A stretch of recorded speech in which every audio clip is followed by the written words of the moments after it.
ఈ వీడియోలో సమచతుర్భుజం రాంబస్ యొక్క వైశాల్యం సూత్రాన్ని నిరూపిద్దాం. ఇక్కడ ఏబిసిడి అనేది సమచతుర్భుజం అయితే ఏబిసిడి యొక్క వైశాల్యం 1/2 ఇంటూ ఏసీ ఇంటూ బీడి అని నిరూపించండి. అంటే 1/2 ఇంటూ మొదటి కర్ణం పొడవు ఇంటూ రెండవ కర్ణం పొడవు. అంటే సమచతుర్భుజం యొక్క వైశాల్యం వాటి కర్ణముల పొడవుల లబ్దంలో సగానికి సమానమని నిరూపించాలి.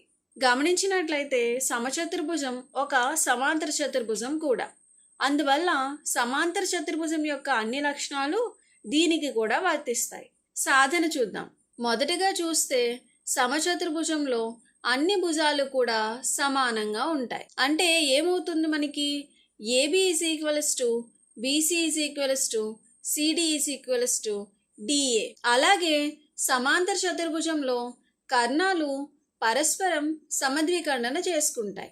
ఇక్కడ కర్ణాలు ఖండించే బిందువును ఈగా తీసుకుందాం. అప్పుడు ఈబి ఈజ్ ఈక్వల్స్ టు ఈడి మరియు ఈఏ ఈజ్ ఈక్వల్స్ టు ఈసీగా అవుతుంది. ఇంకా సమచతుర్భుజంలో కర్ణాలు పరస్పరం లంబంగా ఖండిస్తాయి. కాబట్టి ఇక్కడ ఏర్పడే ప్రతి కోణం కూడా ఏమవుతుంది?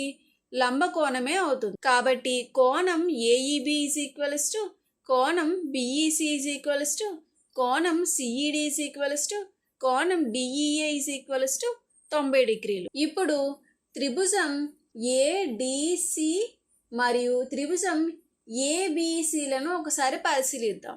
ఈ రెండు త్రిభుజాల్లో చూసినట్లయితే ఏడి ఈజ్ ఈక్వల్స్ టు మనకి ఏబి, అలాగే DC is equals to BC అవుతుంది. ఏసీ అనేది రెండు త్రిభుజాలకి కూడా ఉమ్మడి భుజం. కాబట్టి భుజం భుజం భుజం నియమం ప్రకారం త్రిభుజం ఏడిసి ఈజ్ ఈక్వల్స్ టు త్రిభుజం ఏబిసి అని చెప్పవచ్చు. అందువల్ల ఈ రెండు త్రిభుజాల యొక్క వైశాల్యాలు కూడా సమానంగా ఉంటాయి.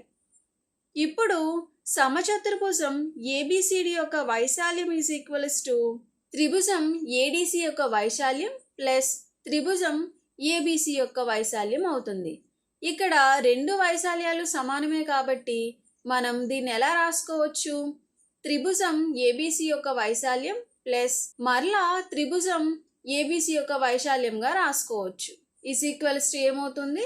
2 ఇంటూ త్రిభుజం ఏబిసి యొక్క వైశాల్యం. ఇప్పుడు ఏబిసి యొక్క వైశాల్యాన్ని కనుగొందాం. ఈ త్రిభుజం ఏబిసి యొక్క వైశాల్యం సూత్రం ఏంటి? ఈజ్ ఈక్వల్స్ టు 1/2 ఇంటూ భూమి ఇంటూ ఎత్తు b into H.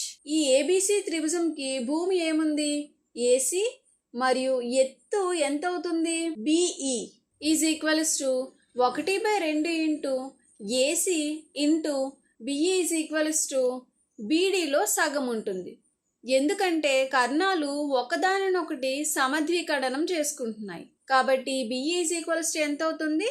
1/2 into BD is equals to 1/2 into 1/2 అంటే ఎంత? 1/4 ఇంటూ ఏసీ ఇంటూ బీడి అనేది త్రిభుజం ఏబిసి యొక్క వైశాల్యం. ఇప్పుడు సమలంబ చతుర్భుజం వైశాల్యంలో ఈ ఏబిసి యొక్క వైశాల్యాన్ని ప్రతిక్షేపిద్దాం. అంటే ఏమవుతుంది? Is equals to 2 into 1/4 into AC into BD. దీన్ని సూక్ష్మీకరిస్తే 2 ఇంటూ 1 2, 2 ఇంటూ 2 ఎంత? 4. అంటే ఎంత వచ్చింది మనకి చివరిగా? 1/2 ఇంటూ ఏసీ ఇంటూ బీడి. ఇక్కడ చూడండి, ఏసీ అంటే ఏంటి? ఇది ఒక కర్ణం. అలాగే బీడి అంటే ఏంటి? ఇది కూడా ఒక కర్ణం. కాబట్టి సమచతుర్భుజం యొక్క వైశాల్యం ఈజ్ ఈక్వల్స్ టు ఎంత వచ్చింది? 1/2 ఇంటూ కర్ణం 1 యొక్క పొడవు ఇంటూ కర్ణం 2 యొక్క పొడవు అని నిరూపించబడింది. ఇది సమచతుర్భుజం వైశాల్యాన్ని కనుగొనే ఒక ముఖ్యమైన సూత్రం. సమచతుర్భుజం రాంబస్ అనేది ఒక సమాంతర చతుర్భుజం కాబట్టి భూమి ఇంటూ ఎత్తు సూత్రాన్ని కూడా ఉపయోగించవచ్చు. అయితే కర్ణాల పొడవులు మాత్రమే తెలిసినప్పుడు మనం 1/2 ఇంటూ కర్ణం 1 ఇంటూ కర్ణం 2 అనే సూత్రంతో వైశాల్యాన్ని సులభంగా కనుగొనవచ్చు.